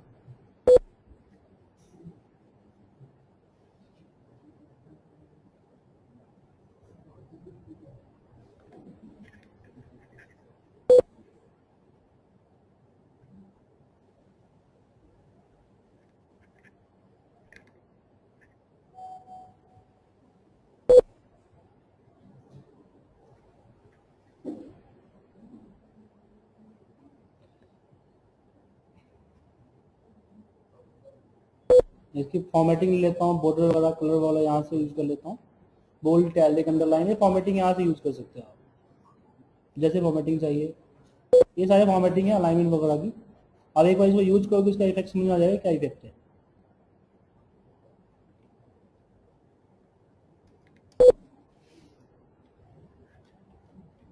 अब जैसे कि कॉपी पेस्ट क्या होता है कि मुझे सेम चीज दूसरे सीट 2 पे चाहिए, तो इसको हम सिलेक्ट करते हैं, कंट्रोल सी करते हैं, या फिर यहाँ इस कॉपी पे क्लिक करते हैं और सीधे जहां पे पेस्ट करना वहां पे जाते हैं, क्लिक करते हैं and then control we.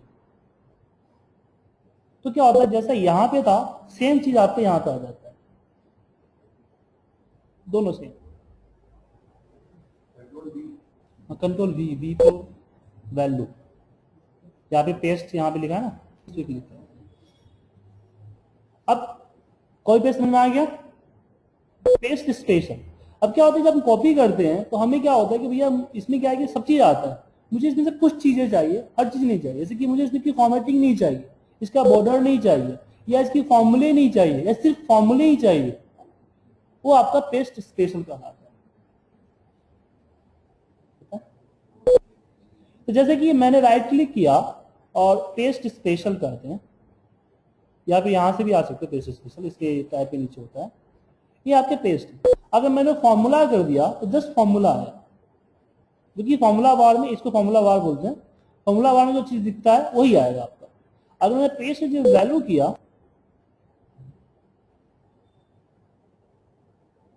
Value, तो सिर्फ वैल्यू जाएगा जो कि सामने दिखता है। अब बोलोगे सर इसमें कोई डिफरेंस तो नहीं दिख रहा? डिफरेंस है, यहाँ फॉर्मूला है,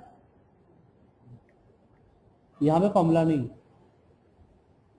मान लीजिए कि आपने कुछ ऐसा फॉर्मूला लगाया जो कि आपकी किसी दूसरे सीट से लिंक है, अगर फाइल किसी को मेल करोगे उसके बाद तो दूसरा सीट नहीं होगा, तो दूसरा सीट तो आपके सिस्टम पे है, तो उसको जो भेजोगे आप पेस्ट से वैल्यू करके भेजोगे, ताकि आपका ये सीट चेंज होगा, वहां पे जो सीट ना मिले तो फॉर्मूला अपना रिजल्ट जो है एरर ना दे, मैनुअल रिजल्ट वो दे।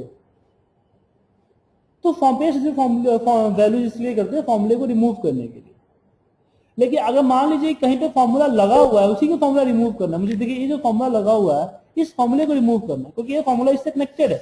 अगर मैं यहाँ पे कोई वैल्यू चेंज करता हूँ तो ये अपना वैल्यू चेंज कर लेता है, तो मैं चाहता हूँ ऐसा ना हो, ये फिक्स हो जाए। जैसे नॉर्मल एंट्री हम करते हैं यहाँ पे 140 फिक्स हो जाता है हमारा, किसी से लिंक नहीं होता है। तो उसके लिए क्या कीजिए, उसी को सिलेक्ट कीजिए, कॉपी कीजिए और उसी पे कर्सर रख के राइट क्लिक करके पेस्ट स्पेशल, पेस्ट एज जाएगा। तो क्या होगा, जो फॉर्मूला दिख रहा है ना आपको रिमूव हो जाएगा, इस पे उसकी ओरिजिनल वैल्यू आ जाएगी।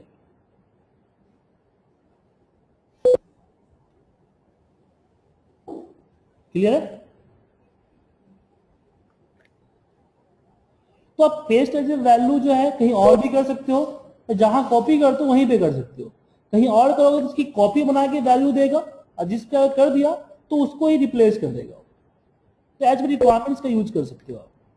अब मान लीजिए मुझे सिर्फ किसी इसकी फॉर्मेटिंग ही चाहिए, मुझे किसी अलग सीट पे या सेम सीट पे ही मुझे अलग सीट पे क्या चाहिए, सिर्फ जस्ट फॉर्मेटिंग चाहिए, जो कि मैंने यहाँ लिया है। जो कलर है, बॉर्डर है, बोल्ड इटैलिक जो है सिर्फ वो चाहिए। तो उसके लिए क्या करेंगे, पेस्ट स्पेशल। पेस्ट स्पेशल आप यहां से ले सकते हो, और यहाँ पे फॉर्मेट्स, सिर्फ फॉर्मेट्स आएगा। ठीक है, बाकी वैल्यू नहीं। अब यहाँ पे बाकी वैल्यू को टाइप कर लो। तो किसी की रिपोर्ट आपने देखी, उसकी फॉर्मेटिंग ही अच्छी लगी, आपको उसकी फॉर्मेटिंग ही चाहिए, तो सिर्फ फॉर्मेटिंग कॉपी कर सकते हो। कमेंट्स, कमेंट्स पता है आपको कमेंट्स क्या होता है? इंसर्ट कमेंट्स, किसी भी सेल से रिलेटेड एडिशनल इंफॉर्मेशन डालना, उसके कमेंट। जैसे कि मुझे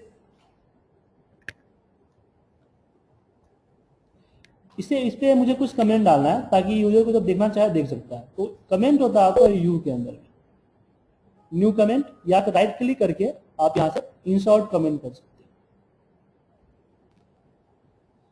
कमेंट में आपका बाय डिफॉल्ट यूजर नेम आ जाता है, इसको आप डिलीट कर सकते हैं। यहाँ पे यूजर नेम आप चेंज कर सकते हैं, कुछ भी यहाँ लिख दिए MRP।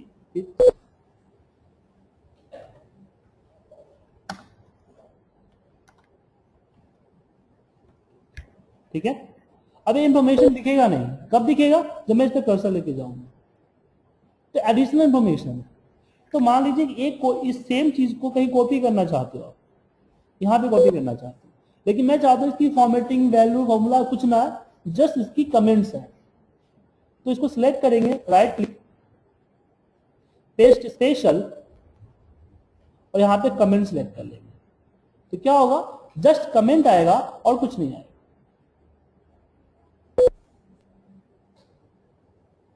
क्लियर है?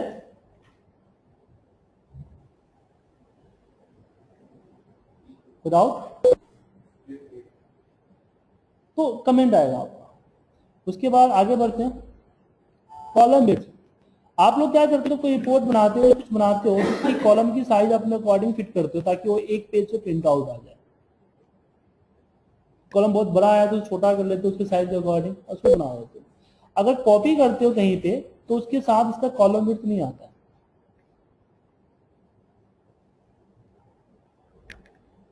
कॉलम की साइज देखिए, यहाँ पे छोटा है, यहाँ पे जैसा था वैसा वही साइज में है।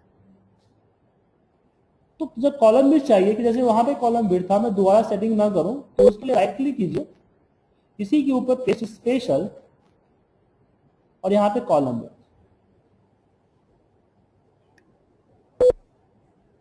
क्लियर है?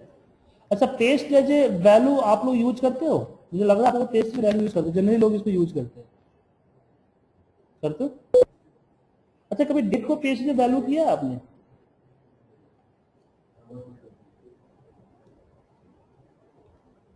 इसमें कन्वर्ट हो जाता है। जैसे मैंने कुछ डेट लिखा, अब डेट पे फॉर्मेटिंग वगैरह है। अब मान लो जब डेटा को हम जब पेस्ट जो वैल्यू करते हैं, तो उसमें अगर डेटा में अगर डेट या टाइम वगैरह हुआ, तो क्या होता है, वो जस्ट कन्वर्ट हो जाता है एक नंबर में, नंबर बन जाता है। अब इसे डिस्कशन करते हैं कि नंबर होता है क्या।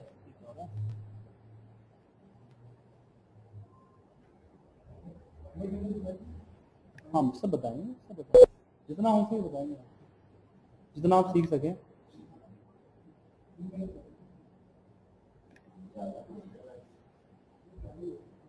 यहां पे देखिए, ये नंबर में कन्वर्ट हो गया। ये है क्या नंबर, बता सकते हो आप लोग?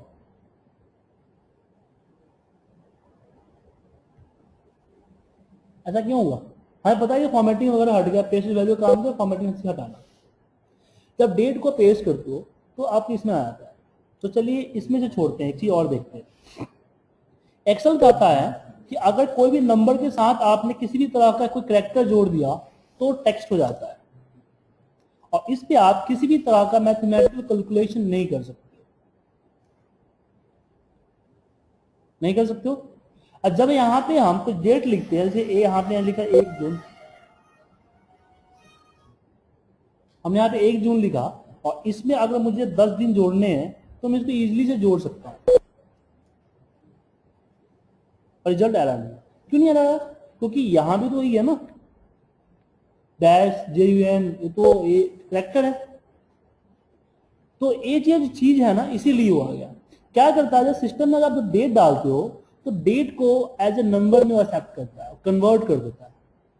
मतलब जब से कंप्यूटर कैलेंडर बना है तब से आज तक कितने डे हुए तो डेज में कन्वर्ट कर देता है। जैसे कि अभी मैंने क्या लिखा था, 1 जून लिखा था, तो कंप्यूटर कैलेंडर कब बना है? 1 जन 1900 में।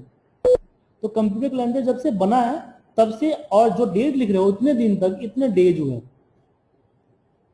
तो इस पे जब हम डेट फॉर्मेट में हम डालते हैं इसको, यहां से नंबर फॉर्मेटिंग में जाओगे आप तो इसको डेट फॉर्मेट में कन्वर्ट कर सकते हो, डेट, और जो डेट फॉर्मेट चाहिए डाल दो। तो इस विजुअल ये होता है, बट ओरिजिनल वैल्यू उसकी वही होती है जो नंबर होता है।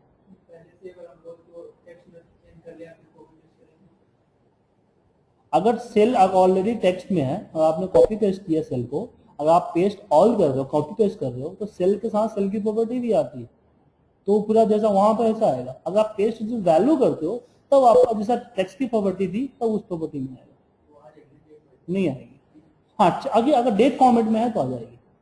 जैसे कि मैं ये बोल रहा है कि अगर मैं ऑलरेडी इसको सिलेक्ट करके डेट के फॉर्मेट में कर दिया, ठीक है, नहीं टेक्स्ट में करोगे फिर डेट आएगा, फिर नंबर आएगा। डेट फॉर्मेट में होने का होता है कन्वर्टर चाहता है ना जो, फिर इसमें टेक्स्ट पे कन्वर्टर तो नहीं चलेगा। अब मैं टेक्स्ट वैल्यू करता हूं तो यहां पे डेट ही आएगा, क्योंकि डेट फॉर्मेट पहले से था एरिया। लेकिन बात करते यहाँ पे कि जब यहाँ पे, तो इस मतलब कि आपको वेरीफाई करना है कि कैसे, मैंने जो बोला कि भाई 1 जन 1900 से आपका डेट स्टार्ट हुआ, इसको वेरीफाई करना है।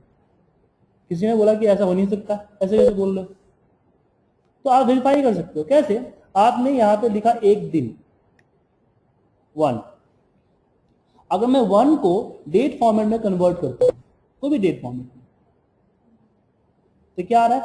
1 जन 00, या फिर इसमें करो 1 जन 1900, दिख रहा है आपको?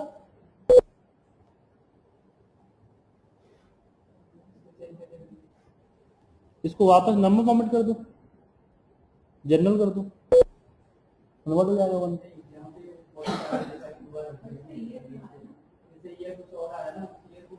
नहीं, ईयर कुछ नहीं आ रहा है, सही आ रहा है।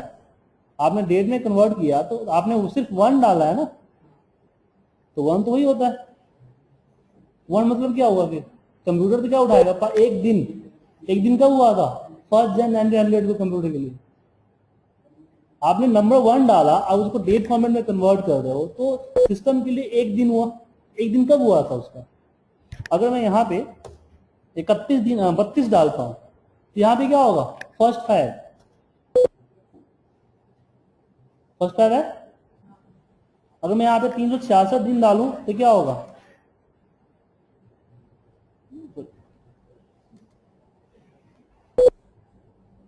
31 दिसंबर 1900, तो एक साल खत्म हुआ था उनका। उसी तरीके से अगर आप 41,791 डालो तो ये आपका 1 जून बनता है। तो इस तरह से कन्वर्टर चलता है। सेकेंड से स्टार्ट होता है, second minute hour then day month year.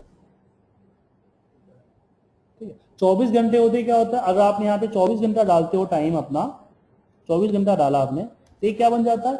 ये बन जाता है एक दिन। देखिए एक दिन बन गया। तो ऐसे टाइम की कैलकुलेशन होती है।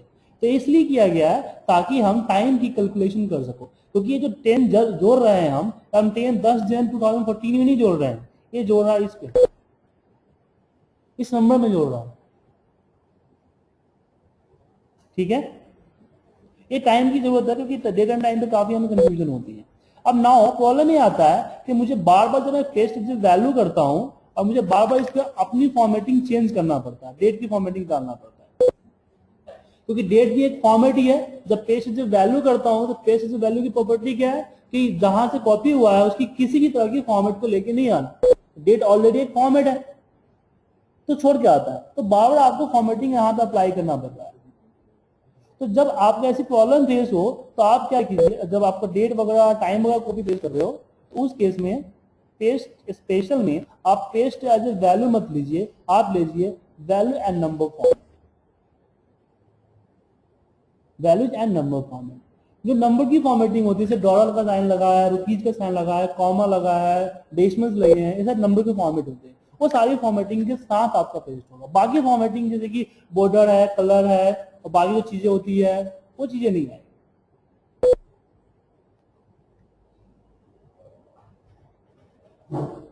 ठीक है,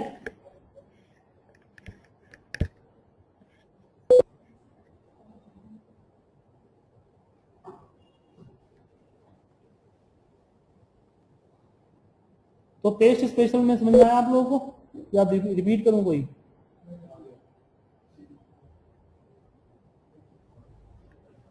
अब नेक्स्ट चलते हैं पेस्ट स्पेशल के अंदर ही।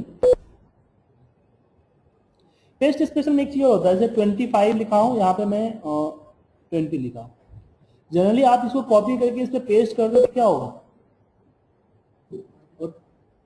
25 रिप्लेस हो जाएगा 20 से। अगर मैं इसको राइट क्लिक करूं, पेस्ट स्पेशल करता हूं, इसमें एक आता है ऑपरेशंस, कभी आपने इसे गौर नहीं किया होगा। इसमें ऐड करने से क्या होगा, अब क्या होगा कि कॉपी 20 रिप्लेस नहीं होगा, 25 प्लस 20 हो जाएगा। मतलब जहां से कॉपी कर रहे हो जहां पे पेस्ट कर रहे हो उसके बीच में एडिशन हो जाएगा, तो सिर्फ नंबर पे एप्लीकेबल होता है। ऐसे नहीं होगा कि ए कहीं पे आपने ए लिखा कहीं बी लिखा हो तो ए भी बन जाएगा, ठीक है ना। ऐड ऑपरेशंस के अंदर ऐड है, इसका यूज कर सकते हो। अब इसका बेनिफिट क्या है, अब चलिए इसकी बेनिफिट के बारे में जान लेते हैं। मान लीजिए कि मैंने कुछ एक डेटा बनाता हूं छोटा सा।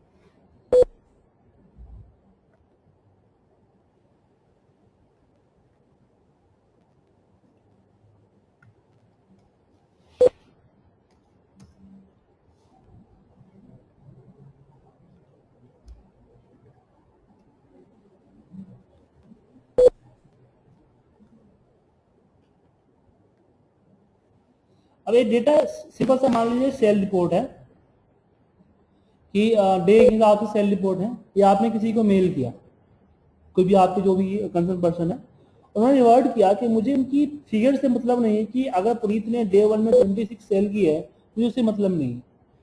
तो इसीलिए इन सबको टारगेट दिया गया था 75 का। मुझे बताओ कि किसने कितने दिन कितना परसेंट टारगेट अचीव किया है, मुझे फिगर नहीं चाहिए। अब आपको करना क्या पड़ेगा कि हर कॉलम के बाद एक कॉलम इंसर्ट करना पड़ेगा। कॉलम इंसर्ट कैसे करोगे, यहां चलता है इंसर्ट, या कंट्रोल प्लस करते हो, कंट्रोल प्लस, ठीक है। शॉर्टकट के बारे में ज्यादा नहीं बताऊंगा क्योंकि मैं पहले बता चुका हूं शॉर्टकट कैसे निकलेंगे, तो आप वहां से देख लीजिएगा। अब इस पे क्या करना होगा कि हर नंबर को डिवाइड बाई 75 करना है,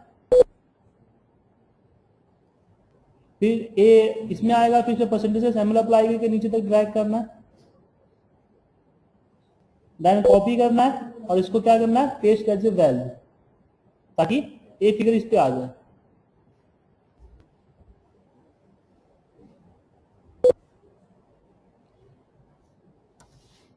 और फिर इस कॉलम को वापस करके और फिर इसको डिलीट करना है, देन अगेन अगेन इस चलना। अगर चलो 8 दिन का है, अगर पूरे महीने का हुआ तो क्या होगा, एक को करने में आपको तकरीबन 40 से 50 सेकंड तो लगेंगे 30 है, इसका मतलब 20 मिनट तो लगेंगे। अब इस काम को आप विदिन 5 सेकंड में भी कर सकते हो। करना क्या है, हर किसी को 75 से डिवाइड ही तो करना है। तो 75 को यहां से कॉपी करोगे और पूरे एरिया को सिलेक्ट कर लोगे, राइट क्लिक, कॉलम 30 में प्रॉब्लम है, थोड़ा स्लो चलता है।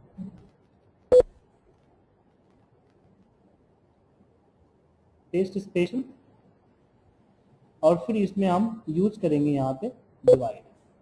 तो ये क्या करेगा कि 75 को हर नंबर से डिवाइड कर देगा, और फिर परसेंटेज अप्लाई कर देगा। हो गया।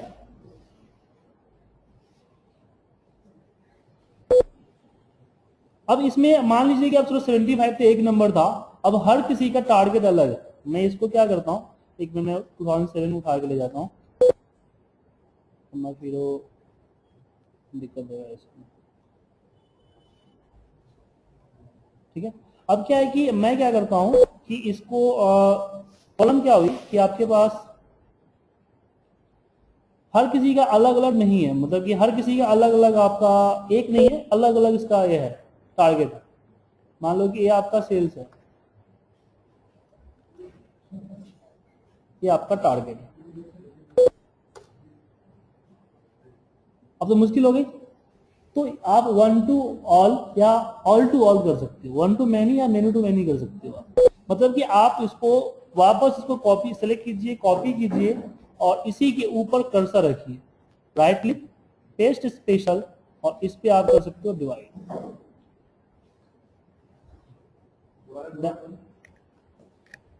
आप पहले सीक्वेंस देख लीजिए सारा सीक्वेंस में है कि नहीं है। ठीक है, सीक्वेंस आपने देख लिया, तो यहाँ पूरा सीक्वेंस है, एबी सीक्वेंस में है।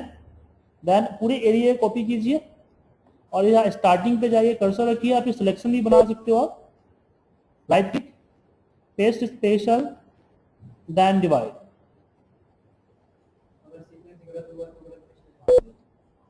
पहले देख लीजिए सीक्वेंस होना चाहिए। ठीक है, और इसमें परसेंटेज का सिंबल अप्लाई कर दें। क्लियर है, फिर आउट इसमें आगे बढ़े। अब एक चीज और चलते हैं, एक छोटा सा होता है कि मान लीजिए कि एक सेल्स का फिगर है किसी का इस तरीके से, और आपने अपने क्यूसी टीम को भेजा है क्रॉस चेक करने के लिए, कोई एरर तो नहीं, आपको इस पर इंसेंटिव वगैरह और बाकी चीजें आप इस पर अप्लाई करना है। इसमें एक और बहुत बड़ी चीज आती है, और इसमें क्या है कि किसी टीम को भेजा आपने कि इसको क्रॉस चेक करके इसको वैलिडेट करने के लिए, तो जो जहां पर उनको एरर लगा, से यहाँ पे पता चला कि 30 नहीं 15 होना चाहिए था, यहाँ पे 70 होना चाहिए था, इस तरह से उन्होंने कुछ एरर्स निकाल दिए। अब इसको अब क्या है, आपको अपडेट करना है। क्या प्रॉब्लम हो रही है, यही एक्सलॉफन में सेटिंग चेंज कर दिया था ना, एडवांस पे एक नहीं है।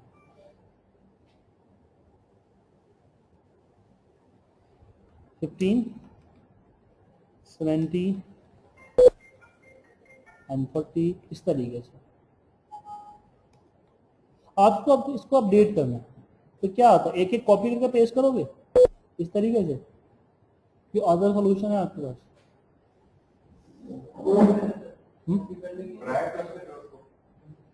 क्या मुझे अपडेट करना है ना, ये क्या है कि बाकी फिगर सही है, मुझे सिर्फ 13 को ही डालना है। अगर मैं डायरेक्टली कॉपी पेस्ट करता हूं तो ब्लैंक ही रहेगा, रिप्लेस ब्लैंक तो नहीं करना है ना, मुझे तो रखना ही है,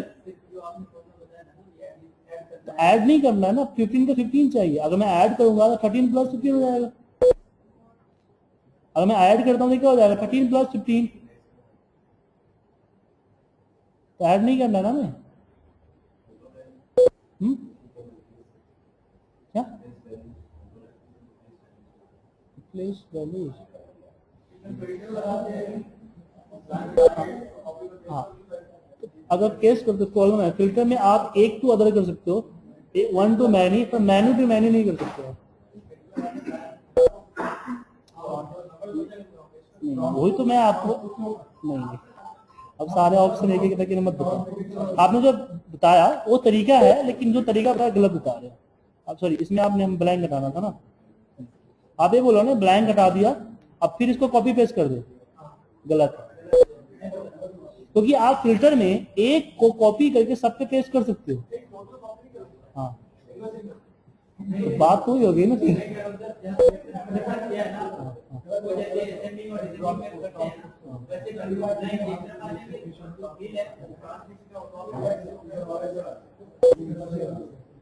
चलो आप लोगों ने जो बताया सो बताया, मैं आपको एक सिंपल तरीका बताता हूँ।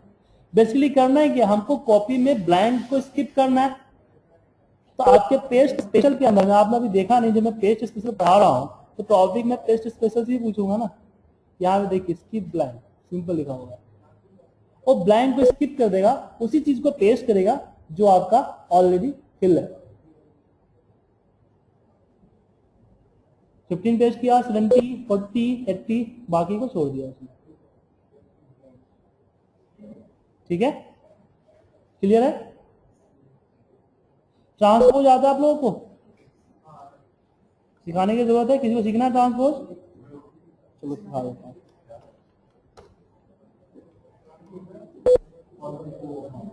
ट्रांसपोज हॉरिजॉन्टल को वर्टिकल एंड वर्टिकल को हॉरिजॉन्टल करता है।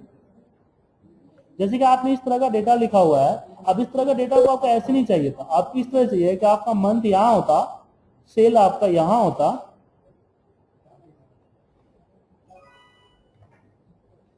फिर यहाँ पे आपका जैन होता, फिर यहाँ पे 89 होता, इस तरीके से चाहिए था। तो आपको एक एक करना पड़ता। इससे अच्छा है कि आप पूरे को सिलेक्ट किया, आपने कॉपी किया और इसी के ऊपर पेस्ट स्पेशल और इसमें आपने ट्रांसपोज कर दिया, तो हॉरिजॉन्टल को वर्टिकल एंड वर्टिकल को हॉरिजॉन्टल में कन्वर्ट कर देता है। कोई भी चार्ट वगैरह लगाने में इसका यूज होता है। अब आगे बढ़ते हैं। पेस्ट स्पेशल हमारे पास है paste as a link. Paste as a link, link create क्या होता है कि कभी कभी क्या होता है कि किसी अदर शीट पे चाहिए कि अगर मैं यहाँ पे जो चेंज करूं वो वहां पे ऑटोमेटिक अपडेट हो जाए। जैसे यहाँ पे है कि मैं अगर यहाँ पे सेल्स है, मंथ है, और यहाँ पे भी एक और लेता हूँ, इक्वल करके इसको सिलेक्ट करते हैं जनरली।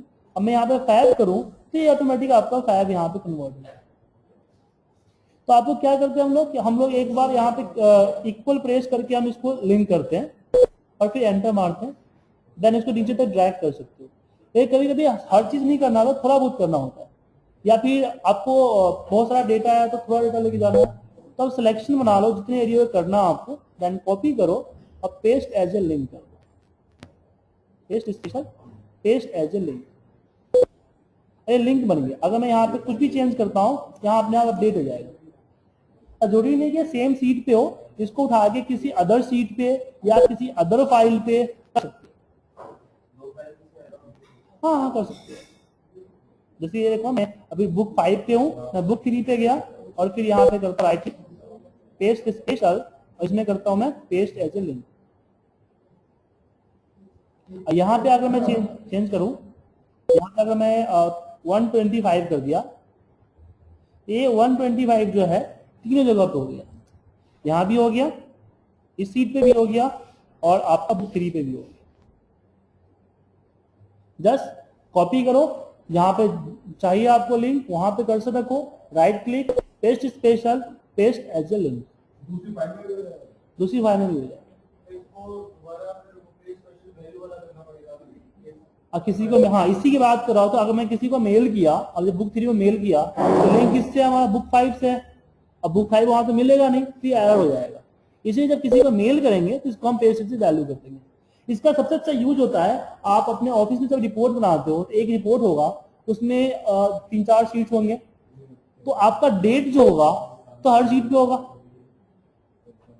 कभी अगर बाय मिस्टेक आपने प्रीवियस डेट चेंज करना किसी एक सीट पे भूल गया तो क्या होगा, आपसे नहीं बोलेगा कोई कि रिपोर्ट आपने रिपोर्ट आपके डेट चेंज नहीं किया, आपको बोला जाएगा कि आपने कल की रिपोर्ट भेज दी मुझे।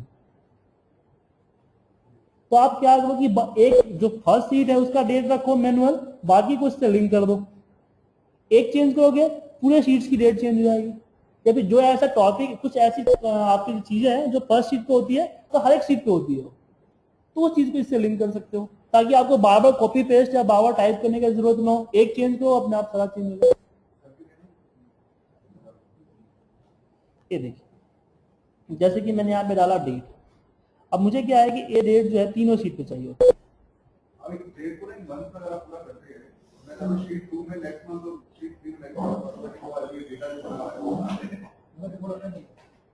नहीं नहीं, आप मैं बता रहा हूँ मैं करना क्या चाहता हूँ, फिर मैं आपकी बात पे भी आऊंगा। अब जैसे यहाँ देखें ना 26 जून आ रहा है, अब इसको कॉपी कीजिए और इसके right click paste as value, यहाँ पे पेस्ट एज वैल्यू यहाँ से भी कर सकते हो आप, paste as link, paste as link यहाँ भी कर दीजिए, पेस्ट एज लिंक,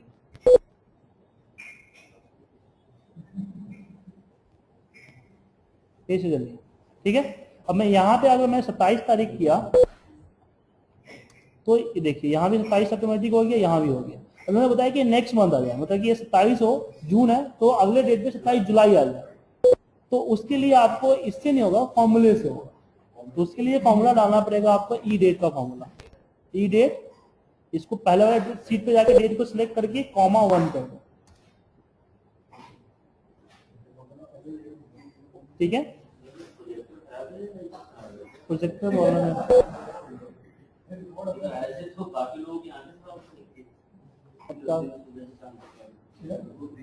प्रोजेक्टर और किसका है पता नहीं चल रहा है, आपकी कंपनी का है, होटल का है?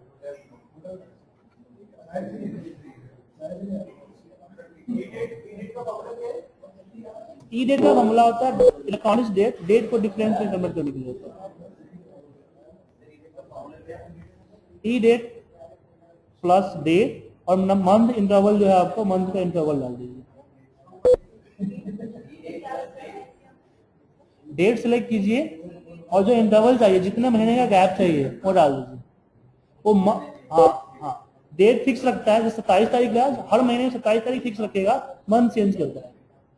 देखिए यहाँ पे ना, ये देखिए मैंने डेट डाला है, जैसे मान लीजिए ना कि यहाँ पे आपका जुलाई है, 27 जुलाई है, और मुझे अगले सेल में डेट चाहिए 27 नहीं जून है ना, जुलाई चाहिए, तो ई डेट इसको सिलेक्ट किया और मुझे एक महीने गैप चाहिए, एक डाल दूंगा, इसमें फॉर्मेटिंग चेंज कर दीजिए इसका, वन ई डेट, डेट कॉमा 1, डेट डालना है हमको, डेट सिलेक्ट करना है, हाँ डेट सिलेक्ट करना पड़ेगा पहले आपको, ठीक है। ये इंटरवल होता है, अगर मंथ होता है यहाँ पे, अगर 2 डालूंगा तो फिर अगस्त दिखाएगा, 3 डालूंगा तो मैं देखा। इसका बेनिफिट क्या होता है ना, जनरली हम लोग क्या करते हैं 30 दिन ऐड कर देते हैं, और महीना 31 का हुआ तो 28 का हुआ, 29 का हुआ, तो इसमें वो प्रॉब्लम नहीं होती, वो मंथ में इंक्लूड कर दिया जाता है। ये चीज आपको बताऊंगा मैं, फॉर्मूले हैं आपके तो टॉपिक में।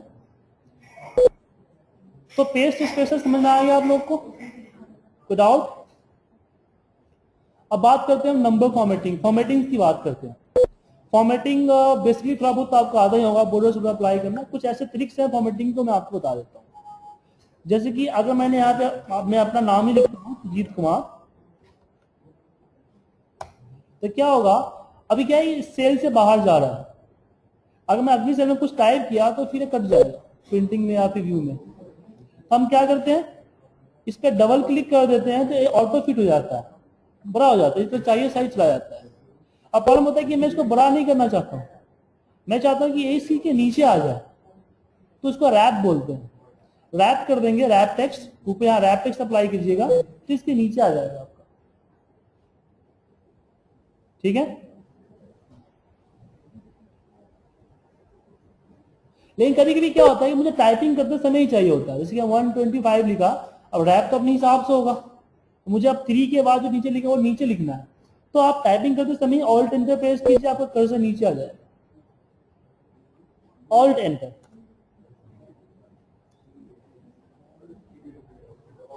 Enter, alt enter basically shortcut होता है टैब टेक्स्ट का। मैं यहाँ पे ऑल्ट एंटर अप्लाई करूंगा,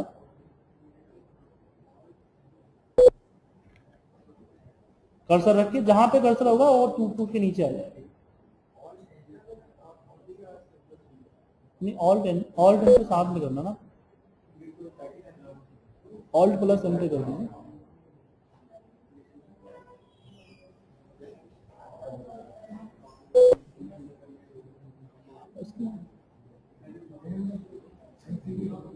प्रोजेक्टर का थोड़ा सा क्वालिटी डल आ रहा है, तो सही कर दीजिए, मीट का डल रहा है, प्रोजेक्टर की क्वालिटी टेक्स्ट पता नहीं चल रहा है, चलिए टेक्स्ट पता नहीं चल रहा है,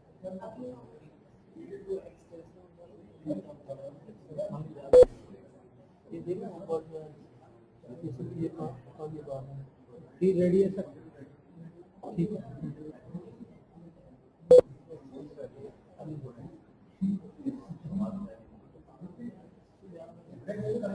ठीक है, उसके बाद इसमें ब्रैकेट भी हो जाएगा, साथ में कलर रेट भी हो जाएगा। सेम करेंसी में होता है, यहाँ पे करेंसी का जितनी सैम्बल्स है सैम्बल अप्लाई कर सकते हो। अकाउंटिंग में सेम ऐसे ही होता है। डेट, अब अपने हिसाब से डेट की टाइम डेट का फॉर्मेट सेट कर सकते हो। जैसे मैंने डेट डाला, अब मुझे ऐसा फॉर्मेट नहीं चाहिए, कोई और फॉर्मेट चाहिए, तो आप अपने डेट का जो मर्जी जो फॉर्मेट यहाँ से चूज कर सकते हो। करेंसी आपके पास अगर अपडेटेड विंडो है तो आपको सारे करेंसी मिलेंगे। आप रुपीज का खोज रहे हो ना, रुपीज का ही मिलेगा, RS जो रुपीज का नया सिंबल है वो भी मिलेगा, लेकिन अपडेटेड विंडो में विंडो 8 में मिलेगा, विंडो 7 में नहीं मिलेगा, क्योंकि कोई फॉर्मेट वगैरह होता है वो पार्ट होता है विंडो का, उसका पार्ट नहीं होता है, ऑफिस का पार्ट नहीं है। यहाँ पे मिल जाएगा, ये रहा ना।